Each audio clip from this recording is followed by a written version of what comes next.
Hey, what's up you guys? I'm Sarah Lebrat and today's video is my 10,000 subscriber celebration Q&A where I asked you guys on YouTube and over on my Instagram at Sarah Lebrat Writes what questions you guys had for me because I was going to be answering them all in this video. Today I'm going to be answering questions in 4 major groups, and that is my general writing questions, my advice for new writers, my personal writing questions, and more of my personal life questions. So thank you guys so much for 10,000 of you. I really appreciate all of the support that you guys have been giving me. It is very, very much appreciated. And so today, in honor of that, I'm going to be answering some of y'all's questions. If you want to enjoy this video, I would really appreciate it if you could give it a big thumbs up because that really supports my channel. And now, without further ado, let's get into this 10,000 subscriber Q&A. Most of these questions today are going to be about writing and reading and a little bit more about my personal life. So we're gonna get started off with some writing questions. The first question is, when did you start writing? I've kind of always written. It's been one of those things in my life that was just never a negotiable. I just have always written. However, the first book that I actually had my mom type out for me when I was little was about when I was 6 years old, and I actually have a video on that where I read through the first book that I ever wrote when I was 6. And that was a really fun video to film, to look back on my writing when I was 6 years old and what I thought was a cohesive story at 6. But I remember being very proud of that unicorn story. When did you know that writing is what you wanted to do? This is a really interesting question. When I was little, I know that I wanted to be some of those standard things like a veterinarian, an artist, etc. But I don't know at what point I exactly decided that I wanted to be a writer. I know that when I started writing more seriously, like in high school, when I finished my first novel, and my creative writing courses were my favorite, and then I needed to pick something to go to college for. I remember when I was looking at schools, trying to figure out what degrees I was interested in just to see what would hold my attention long enough for me to actually graduate with a degree. And I was kind of bouncing between a couple things, fashion design, art, and writing. And so the school that I ended up going to had most of those, at least in some way or another. And then when I started taking classes, I realized that English classes held my attention the best. And so I decided to get a creative writing degree. And it was kind of in high school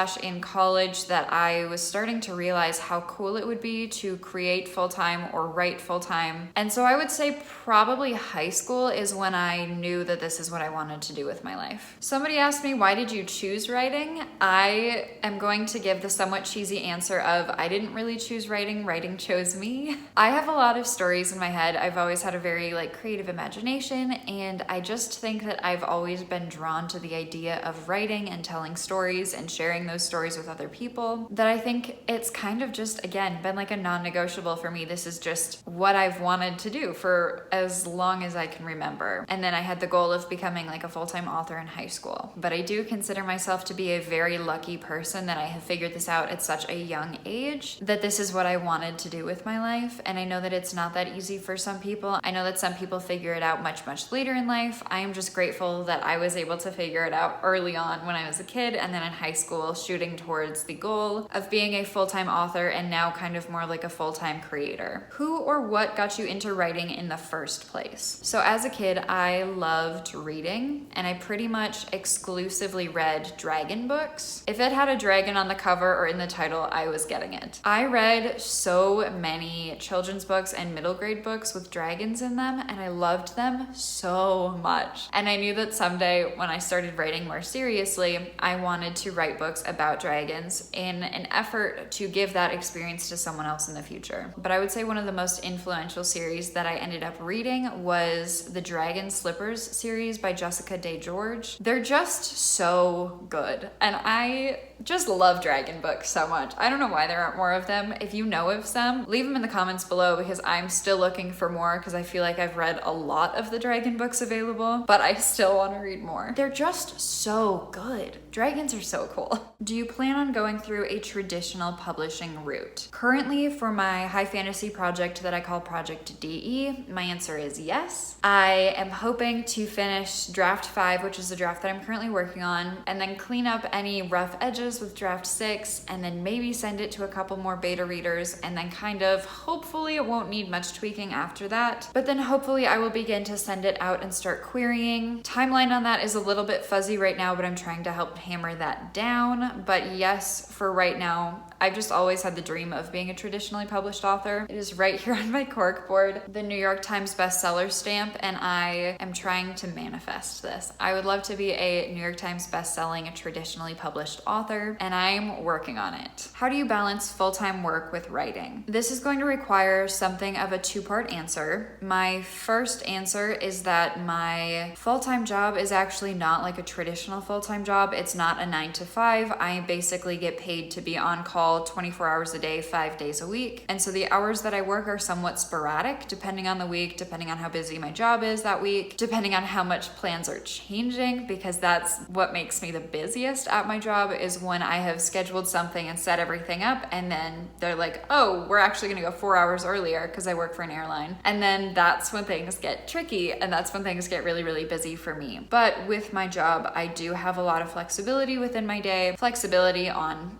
emptier days, to create and spend time writing and spend time working on YouTube videos and spend time doing creative endeavors, and not necessarily just working 8 to 5, 9 to 5, 8 to 6, or 40 or 50, 60 hours a week. I also have the added benefit of working remotely, which means that I get to work from my apartment right here, which has been really, really lovely, but I know that this is not reality for most people, which then leads me into the second part of my answer. And that is for those people with a more traditional 9 to 5, I would try to suggest figuring out when you write the best, whether if that's in the morning or at your lunch break or in the evening. And I know that a lot of this can be influenced by if you have kids, or if you have a spouse or a significant other, or if you're living with your family and your family is really busy during the mornings or the evenings or something. But I would try to figure out when you write the best, and then try to set a target of something that's attainable, especially if you want to write every day, of like waking up 30 minutes earlier and just writing for 30 minutes before you go off to work, or getting to work 30 minutes early, sitting in the parking lot and writing for 30 minutes, taking like half of your lunch break and doing some writing, or writing while you're eating your lunch, or maybe even in the evening if you have kids or something, defending like half an hour before you go to bed. Half an hour is obviously just a suggestion and a number that I'm pulling out of a hat, but I think it's really important, if you want to try and write every day, to figure out when you write the best and defend that time as much as possible. Defending that time means putting your phone on airplane mode, turning off your Wi-Fi so that nobody is interrupting you. The world does not exist while you are writing. Or if you work a really, really stressful full-time job and don't feel like you have the energy within your week to work on writing, you can prioritize working it on the weekends or in your time off. And I know that this might not sound as much fun, especially if you're trying to make really significant progress, but if you have like a 2-day weekend, for example, and writing is something that's really important to you, you can totally build in and defend like an hour a day, or however long you can justify within your life, and really work on picking a time that works really well for you and then defending it, because other things like social media and other people will try to eat up that time without even knowing it, but you really have to defend your time. So like set a timer on your phone that'll go off with like a reminder to write, or the reminder that in 5 minutes you're gonna start writing, and just really try to defend the time that you choose to schedule to write, because scheduling your time and defending your time is incredibly important. I got a question on how I deal with writer's block, and I think that this is an interesting question because my view on writer's block has changed over the years as I have grown as a writer. I used to really struggle with writer's block, especially like in high school and stuff, when like the ideas just weren't flowing, and I seemed to experience a lot more writer's block when I was in school. And now that I'm out of school, that has helped. And also since watching Neil Gaiman's masterclass, he has a lesson in that on writer's block, and basically what he said was that if you experience writer's block, it is often because there was an issue in the story where it no longer feels like it's flowing naturally anymore. And so you need to go back and reread the previous couple chapters and try to figure out where the story went wrong. And then once you can fix that, and unfortunately you might have to delete like a chapter or a couple, but once you figure out where the issue was, you can go back and then fix whatever the problem was, and then you will get rid of your writer's block and the story will keep flowing. How do you get out of creative burnout, or how do you cope? This is something of a very complicated question,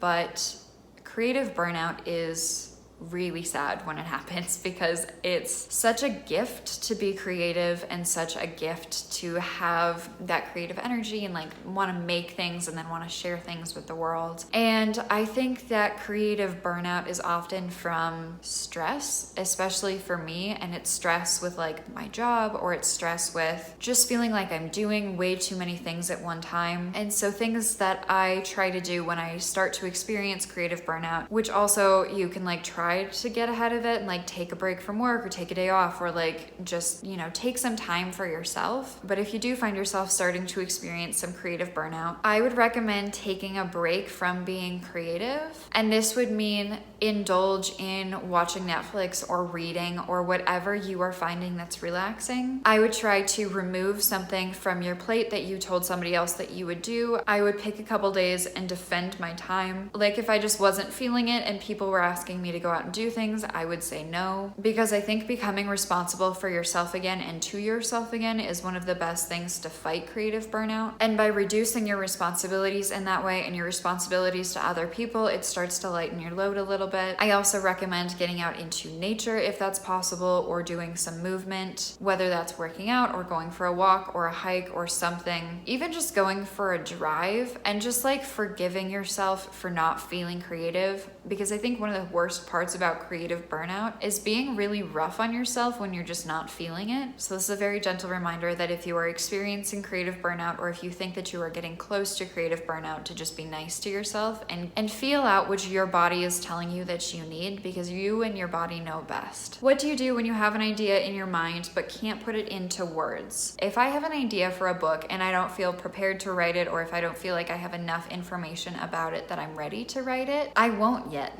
It's really that simple. What I will do is start trying to figure out if there are ways that I can figure out what else I need to know about the story before I begin. And that can include things like starting a Pinterest board, making a Spotify playlist, just scrolling on Pinterest, honestly, and just like ruminating on the idea that I do have and just trying to see what offshoots that could have from it. And then I will also start a document so that I don't forget anything, and I will write down every single idea that I currently have about the story, so that first of all, I don't forget anything, but second of all, when I do feel more ready to go back and write that story, I will have all of the information written down that I had come up with, so that I don't lose anything, because that is my biggest fear, is coming up with a really wonderful story idea and then not remembering what made it so great and what made me love it when I first came up with it. Do you ever just want to start rewriting a story?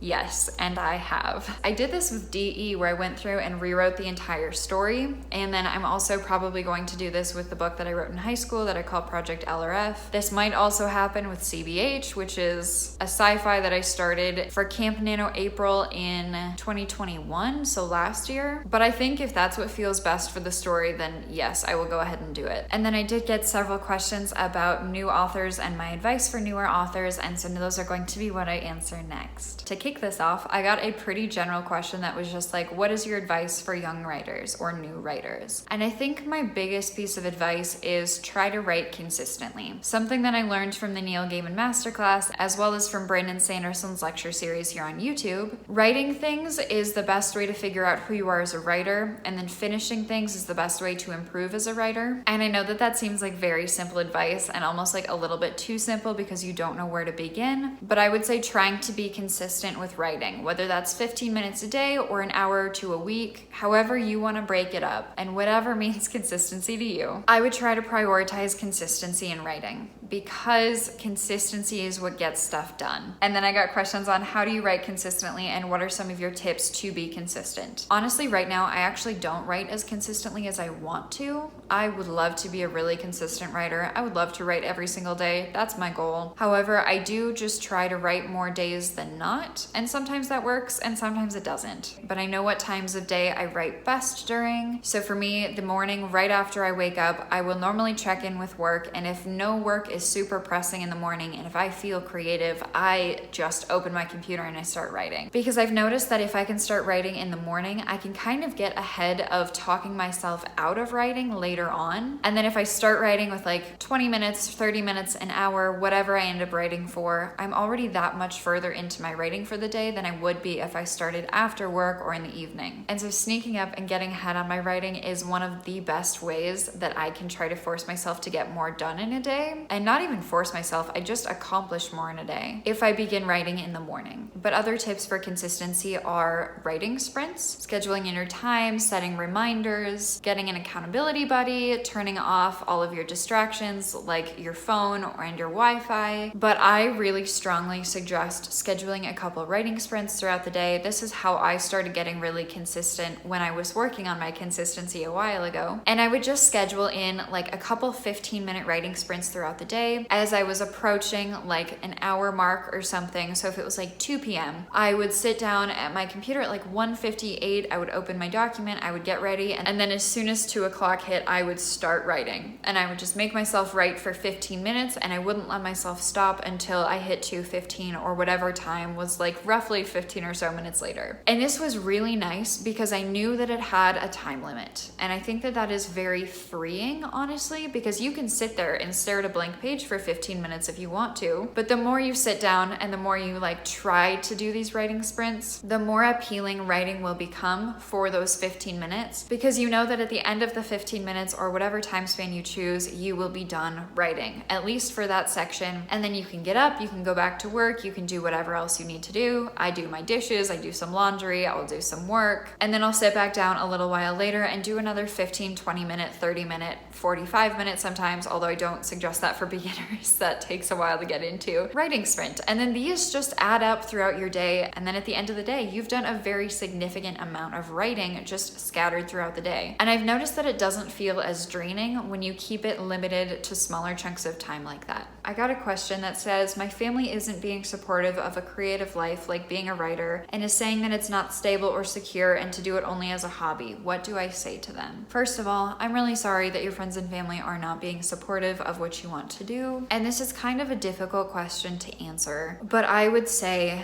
that unfortunately a lot of people don't believe what can be done until they actually see it be done. And so I don't want to tell you not to tell your family or friends that you're working on something, but if they're not being as supportive as you want them to, maybe it's a better idea to not tell them as much or not share as much information about some things, or try to get some creative friends that experience the same things and are trying to shoot for the same goals as you, because they are more likely to understand than people who work traditional 9-to-5s and have for forever and are just gonna work for 40 or 50 years, retire when they're 65, etc. It's a very unique lifestyle choice to be a creative person, and I love the idea and I fully support you in it, and I think that it is very, very possible, especially in today's day and age. However, that does not mean necessarily that our parents or grandparents or friends or family are supportive of it, and I'm so sorry to hear that. But I would say you can always prove them wrong. You can always be working towards your goals, and then someday you can be a full-time creative and then just be like, hey, look,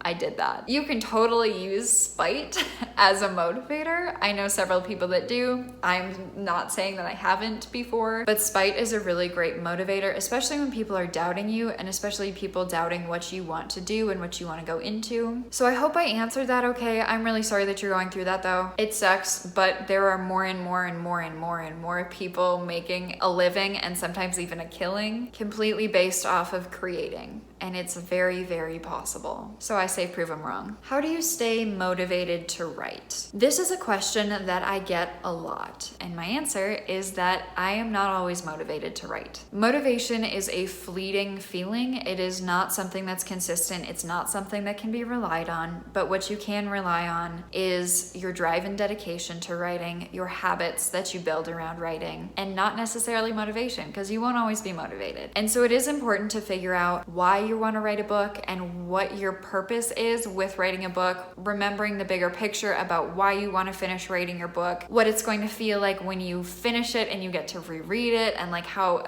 much of a magical experience that's going to be. So I would focus on the bigger picture and scheduling writing into your schedule or your routine or your habits, because motivation is not going to save you. Motivation is not going to finish writing your book, but your habits will. Next up, I got some personal questions about writing and more about writing my projects than general writing questions, so I have bracketed those all together. The first one is about your project DE. Is it going to be like Lord of the Rings long, Game of Thrones long, or longer than that? Just curious. So my project DE, I believe is going to be a trilogy. That's how I currently have it somewhat mapped out in my brain. When I started writing DE, I thought that it was just going to be like a 400 or 500 page book, and now the first book is 400 pages. So I think that it's going to be longer than like the Hunger Games. The Hunger Games is normally what I equate like 100,000 words to, because draft 4 is currently sitting at like 130,000 words. I try to basically tell people that it's the Hunger Games and a third is how long my book is. However, I think that there is room for the first book to be cut down because it will be hopefully my debut novel if I can get it queried and published. So book 1 might need to be a little bit shorter, but then I'm assuming that book 2 will be like 400 to 450 pages. This is completely conjecture because I haven't written it yet. And then I'm assuming that book 3 will probably be like 500-ish pages. I think that is what I currently think, but the length of the story keeps changing, and so we will just see what it ends up at when it's done.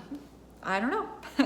I am also looking forward to finding that out. What is your favorite genre to write? I think I got this question from Instagram, so obviously you guys probably know more that I typically write fantasy and science fiction. I would say I lean much more heavily on the fantasy side of things, but I do dabble in some science fiction. Again, with my love of dragons and dragon books, fantasy just makes sense. Who are your favorite writers? So this is a question that I've already partially answered, but Jessica Day George, the author of the Dragon Slippers series, Sarah J. Maas, who wrote A Court of Thorns and Roses, Throne of Glass, Crescent City, and the Catwoman novel. Currently, she's working on all kinds of stuff though. And probably Andy Weir, who wrote The Martian and Project Hail Mary and Artemis, all three of which have been or are being turned into movies. And so I feel like I look up to the people that write these books that I love, but then are also having really, really successful writing careers. I also really loved Cassandra Clare for a while, and then I stopped reading her for like a year or two, and then suddenly she had like 18 books in the same series and I just couldn't catch up anymore. Or at least it was like too daunting of an idea to catch up, so I haven't yet, and I don't see myself catching up anytime soon. How many pages does DE have?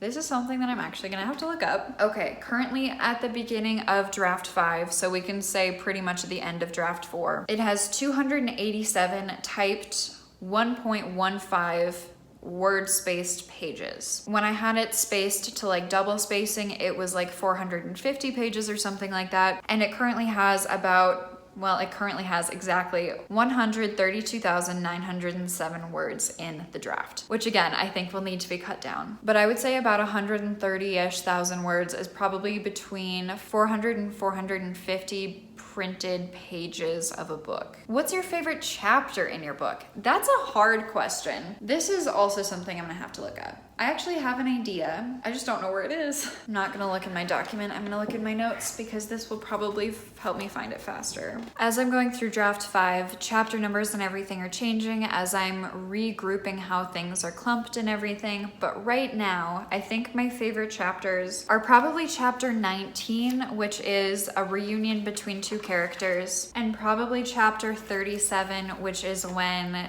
something kind of exciting happens. But there's a lot of chapters that I really love, and there's a lot of chapters that I really love that have survived since the first draft to the 5th draft, and I think that's so incredibly exciting because I reread it and I know which ones have lasted and which ones are newer. But I would say 19 and 37 are some of my favorite chapters. Do you have any rituals before, during, or after writing? I would say pretty much my rituals are just pretty much always sitting at my desk. I love turning on my salt lamp. I will occasionally turn on my LED lamps in my corners, especially if it's in the evening, to write. If it's in the evening and if it's like my last writing sprint of the day, I'll make some chamomile tea so that I'm like relaxing before I go to bed. I will sometimes light a candle. I will pretty much always do a writing sprint, but I've gotten to the point in my writing sprints that I will sit down and start sprinting, and then I won't stop myself at any particular point. I will just kind of keep going until I feel like I've written a solid amount and I'm kind of like running out of ideas, and then I will stop, do something else, come back to it, start another writing sprint, and do the same thing where I just keep going until I feel like I should stop. Who are your favorite characters you've created? Okay, so I think about this character a lot. She is in Project LRF, not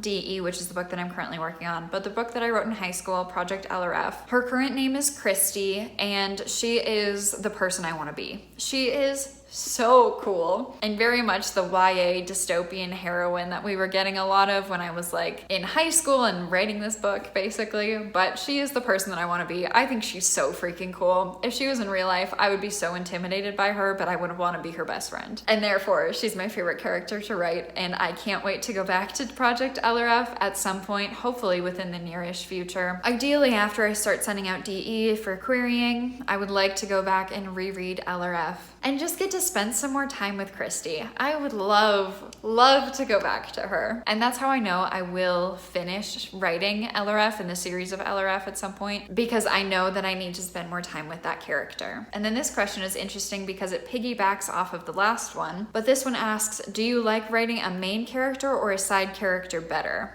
And Christy is actually a side character. I don't know why, but for some reason, I always feel like my side characters are more interesting than my main characters. But then whenever I try to like switch and write the story from their perspective to see if that's like what I should be doing instead, then I get bored. And so I think it's just that I get less time with them because they're a side character, that I like them more than my main characters. I hope that makes sense. Let me know down in the comments below which one you guys prefer, side characters or main characters. What does your family think about your YouTube and your writing? I am very blessed to have a family that is very supportive of me being creative. However, the majority of my family doesn't read, which is an interesting thing as a writer, to realize that the majority of your family will never consume anything that you write unless it gets turned into a movie or a TV show. But I have two siblings, both of them don't really read. My brother reads a little bit, but he mostly reads like nonfiction. My dad doesn't read. My mom sometimes reads, but she reads primarily nonfiction. And so it's just an interesting thing to be an author and to be trying to publish a book and just fully knowing that like, unless I really asked them to read a book, they probably wouldn't, which is also okay because not all of the things I write about are things that they would enjoy. However, they are supportive of the fact that that's what I want to do. They think that I am going about it well and not just like going straight out of school trying to like be a full-time author, and that I actually got a full-time job and everything first, and then I'm doing that until theoretically writing or creating can pay my bills. And I think they have a lot of respect for the way that I'm choosing to go about that. But they are also very supportive of my YouTube channel, but they will also only watch the videos that I send them and tell them to watch, which I'm also okay with, because then I feel like I can be more myself when I make these videos, because I don't have to like worry about my parents seeing it, if that makes sense. But they are very supportive. I actually just today got accepted into the Instagram Creator Fund, and because of that, Instagram is now going to be paying me for all of the views that I get on my writing reels. If you're not following me already, I post a writing reel every day at Sarah LeBrat Writes. Highly recommend it. But I called both of my parents today and I had to explain to them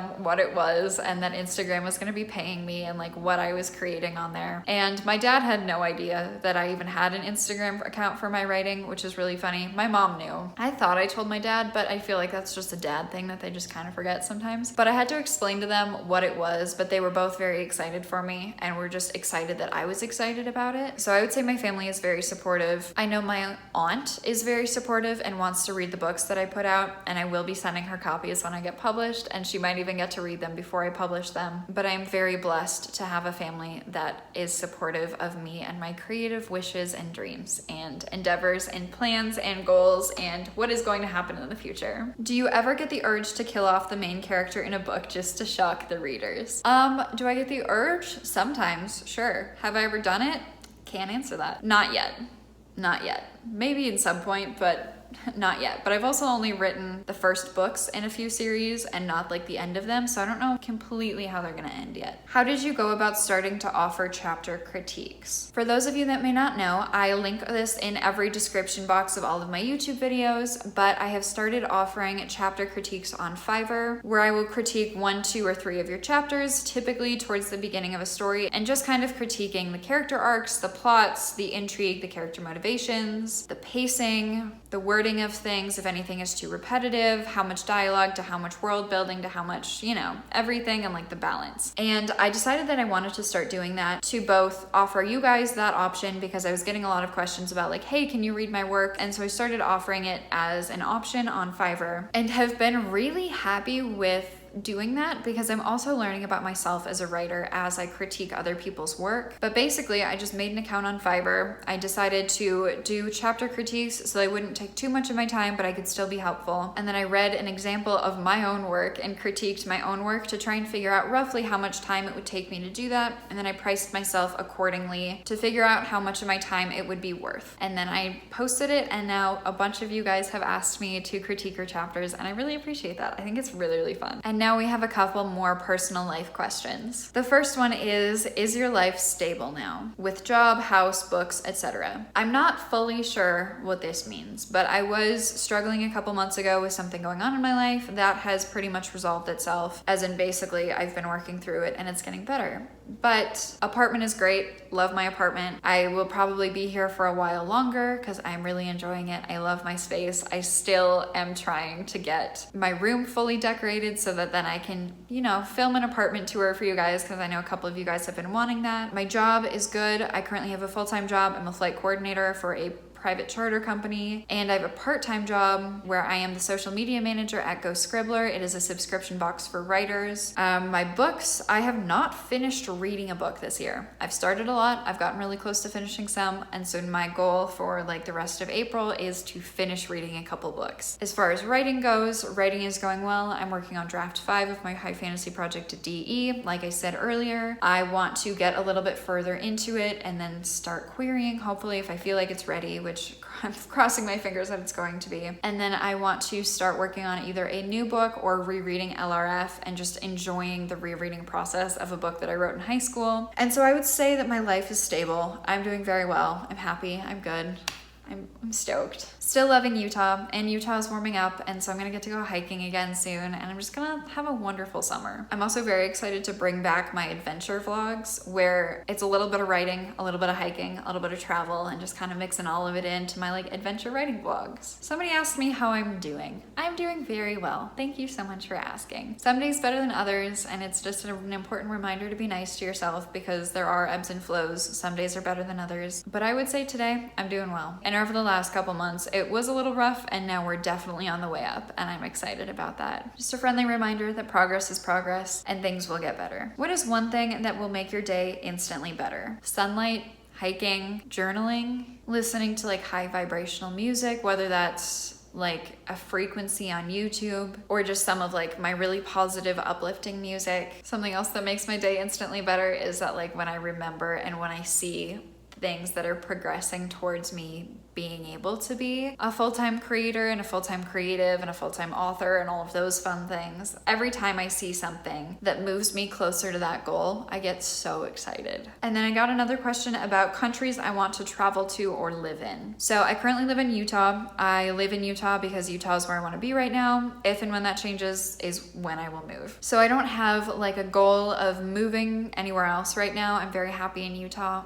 but I do have a couple places that I want to travel to. A lot of my travel list right now are national parks, because growing up my family didn't really go see a bunch of national parks, but there are 5 in Utah and I have seen 3 of them, and so there's at least 2 more for me to go see. But within a 6 or 7 hour drive from Salt Lake City, which is where I live, there are a total of 12 national parks, and so I want to hit all of those. I want to go do Glacier, I want to go do Yellowstone, the Grand Tetons. There are just so many options, and they're all so somewhat close. I also want to to go back up to Banff, Canada and do like a little writing retreat up there. That's like a 14-hour drive from me. That's not that bad, honestly, especially in the summer with a remote job. I totally could. So I'm thinking about it. But like big out of the country trips that I want to do next, I would love to go back to Italy. This also kind of answers the where do you want to live question, because at some point in my life, I would love to live on or do an extended stay on a vineyard in Italy somewhere. I would love to live in Edinburgh or own property in Edinburgh, Scotland. I would love to visit Iceland more seriously. I've only been there for like 17 hours. I would love to visit Greece and Australia and New Zealand. I would love to go back and go scuba diving in Belize again or Honduras. I would love to go to the Galapagos Islands. I would actually love to go to Germany because apparently Berlin is the most vegan friendly city in the world. I would like to go back to Hawaii. I would love to go visit Tulum, Mexico. I would love to go to Peru and Brazil. There are a lot of places I want to go. I would love to go back to Paris. I would love to go back to Shakespeare and Company in Paris. It's a bookstore and they offer a place to sleep in exchange for work, and so I honestly want to go back over there and just like see if I can work there a couple days and stay there just because of the other people that go in and out of there. I just think that would be amazing. I would love to go back to New York and do a vegan food tour of New York. There are so many options. The world is so big. I would love to go to a concert at like the Red Rocks Amphitheater in Colorado. I would love to go stay at like an Airbnb or like a bed and breakfast in Vermont. I mean, there are so many options. There are literally so many options. But again,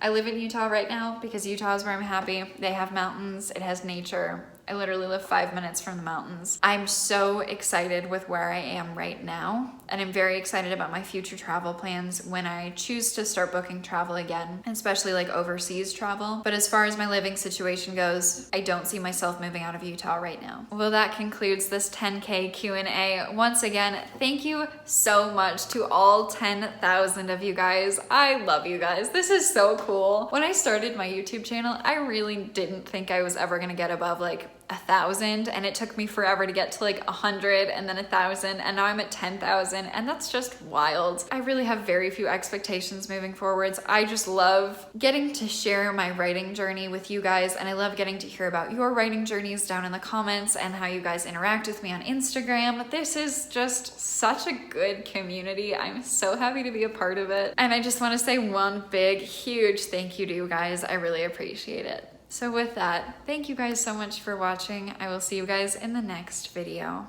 and hopefully many, many, many, many more after that. Bye. I'm happy. I'm so happy. Huh? That's so cute. There's 10,000 people that follow me. That's wild. That's wild.